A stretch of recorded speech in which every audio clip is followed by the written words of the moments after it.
Bu geolog qo'llari bilan yerni qazib bir qancha milliardlagan yillik meteoritning qismlari ustida tadqiqot ishlarini olib bormoqda. Avstraliyalik Phil Blend vaqt oz ekanini aytadi. U yog'ingarchilik mavsumida sayyorani boshqa yeridan ham qoldiqlarini topish kerak deydi. Sababi yomg'irdan keyin ularning izi umuman yo'qolib ketishi mumkin. Oh my gosh. Mana unga muvaffaqiyat kulib boqdi.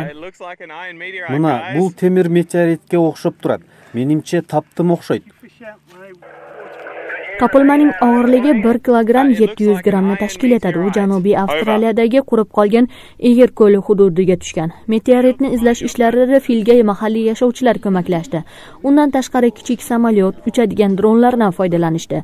Tadqiqot ishlari 3 kun davom etdi.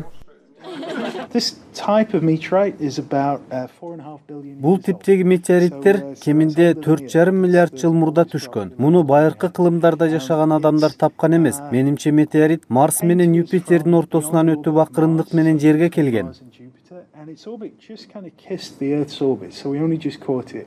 Kosmos qismini noyabr oyining oxirida ko'rish mumkin. Undan so'ng esa maxsus ajratilgan mutaxassislar G'arbiy va Janubiy Avstraliyani nazoratga olib, tadqiq qila boshlagan. Meteoritin sınıqtары bölünüp düşkön asteroidni izildey alabız. Biroq bul ötө çoң emgekti talap kılat. Misалы NASA же болбосо Yaponiyanın jakсы агенттиктери миллиарддаган доллар короотуп, asteroidin үлгүсүн алып келе алышат. А биз эми аз гана чыгым жасап, табылгы аркылуу аныктап көрөбүз.